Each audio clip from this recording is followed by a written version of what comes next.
Bueno, en nuestro país existen muchos tipos de ecosistemas y cada uno va a tener unas características tanto bióticas como abióticas que los hacen únicos.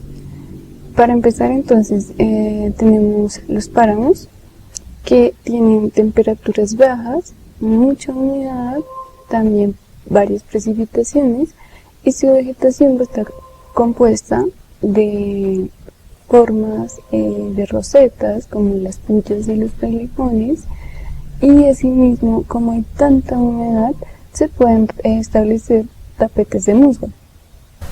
Estos tapetes de musgo no se van a encontrar solo en el suelo, sino que también se van a adherir a superficies, por ejemplo, leñosas, e incluso en algunas hojas también pueden estar creciendo sin causarle ningún daño a la planta sobre la cual está creciendo. Además se van a encontrar otras adaptaciones como la presencia de aguijones y pequeños pelitos que pueden precipitar el agua que se encuentra en la neblina y en la superficie atmosférica. De esta forma entonces la vegetación cumple un rol de acumulación de agua que va a ser liberada lentamente hacia ecosistemas que se encuentren bajando la montaña como los bosques altoandinos. Entonces por eso se dice que los páramos fabrican el agua que consumimos. No solo van a ser importantes por este motivo, sino también porque ofrecen refugio, alimento y un espacio idóneo para algunas especies, no solo de plantas y hongos, sino también de animales y microorganismos. A propósito, muy cerca de Bogotá se encuentra el páramo de Sumapaz, que es el más grande de Colombia. Y en un ecosistema lo único que importa son las condiciones ambientales y los factores bióticos. Bueno, pues ahí se podría hablar de un tercer elemento, que son los factores antrópicos, la forma en que cómo nosotros como humanos intervenimos en un ecosistema. Por poner un ejemplo, si recordamos la historia de nuestro continente, antes de que llegaran los colonizadores europeos, nuestro país era muy rico en toda clase de ecosistemas, entre ellos los bosques, por ejemplo. Sin embargo, pues las necesidades de la vida moderna requieren que si yo quiero cultivar algo, tengo que tumbar el bosque. Si yo quiero madera, tengo que tumbar el bosque. Si yo quiero tener ganadería, tengo que tumbar el bosque. Pues con esta forma de pensar, poco a poco fuimos perdiendo nuestros bosques nativos, hasta que hoy ya casi no queda una pequeña parte de lo que fueron originalmente. Y bueno, si pensamos en bosques de nuestro país, ¿qué clase de ecosistemas nos encontraríamos? Bueno, cerca de nuestra ciudad tenemos un ecosistema muy famoso que se llama el bosque alto andino. Estos son bosques que están muy altos, son muy fríos y muy húmedos. Tienen vegetación con hojas que siempre son verdes, usualmente son hojas grandes, y pues toda la dinámica de este ecosistema permite que el agua se conserve mucho en el suelo y de esta forma pues regulamos un poco lo que es todo el ciclo del agua. Y gracias a los bosques altoandinos pues podemos gozar de agua en nuestras ciudades, por ejemplo. Así que cumplen un rol muy importante en nuestro diario vivir, aunque no estemos cerca de ellos. Por otra parte, pues podemos pensar en otro tipo de bosque que también ha sido muy vulnerado. De hecho, pues es el ecosistema más que está más en peligro actualmente, que son los bosques secos tropicales. Estos, por el contrario, están muy bajos y son muy secos. Sus hojas son más pequeñas y usualmente más gruesas para retener el agua. Estos ecosistemas son muy importantes porque pues, son el sustento de diversidad de animales, animales muy famosos, muy bonitos, y pues también de hongos, de microorganismos y pues como no, pues los humanos mismos, muchas comunidades dependen del bosque seco. Y pues no solo es pensar que el bosque es un componente aislado a nosotros como humanos, sino por ejemplo, si yo quiero tener ganadería, de hecho me conviene tener un bosque cerca, ya que él le va a provisionar recursos al pastizal como por ejemplo el agua y algunos nutrientes que pueden llegar desde allá. Y eso hace que las pasturas crezcan mejor y pues mi proyecto de ganadería funcione. ¿Dónde podemos encontrar estos bosques secos? A lo mejor tú ya conoces algunos si has ido a Melgar. Allí hay bosques secos tropicales, pero también hay en la costa atlántica, hay algunos en el llano, hay algunos en el Quindío y otros en el valle.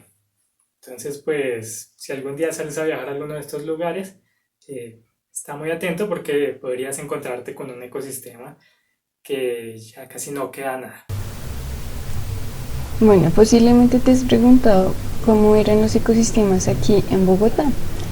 Aquí en Bogotá, entonces, en la parte que la mayoría de nosotros conoce, tenemos muchos edificios, pero también existe una gran parte de Bogotá que es más bien una Bogotá rural. En cualquiera de las dos, tanto urbana como la zona rural, se tenían grandes ecosistemas de humedad que se caracterizan por tener un espejo o varios espejos o cuerpos de agua que son alimentados por fuertes precipitaciones bajo una temperatura templada o fría. Estos ecosistemas tienen una vegetación de plantas semiacuáticas, acuáticas, algas, plantas que son más bien como hierbas, incluso algunos arbustos cuando se encontraban en las partes más altas.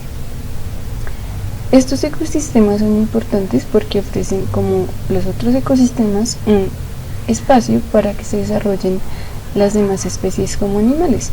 En los humedales entonces encontramos pequeñas serpientes, ranitas, algunos reptiles, lombrices, y ya que existe como esta oferta de alimentos, pueden llegar aves tanto nativas como aves migratorias. Estas aves vienen de diferentes partes de América y vienen acá buscando un refugio y alimento, mientras en las demás zonas donde usualmente habitan se tienen unas condiciones, por ejemplo, de temperaturas en las que no es muy propicio para su supervivencia. Entonces, estos humedales actualmente se han reducido mucho debido a la construcción de edificios y tan solo nos quedan como algunos protegidos como el burro, el burrito, la vaca, Juan Amarillo, Salitre, Córdoba, Jaboque. Alrededor de los ríos suelen haber humedales que aún no se encuentran protegidos, están siendo contaminados y necesitamos el apoyo de todos para recuperarlos y cuidarlos. Te ofrecemos entonces 6 ideas para ayudar desde casa a proteger a nuestros ecosistemas. El primero entonces va a ser vivir con menos. Esto quiere decir que tenemos que ahorrar todos nuestros recursos, agua, luz, gas, inclusive cuidar mucho nuestra ropa y electrodomésticos como celulares, computadores, para que tengamos que cada vez extraer menos recursos de estos ecosistemas. En segundo lugar, vamos a intentar no generar tanta basura y, por supuesto, reciclar e intentar no consumir elementos desechables, sobre todo de icopor o materiales que no podamos volver a reciclar.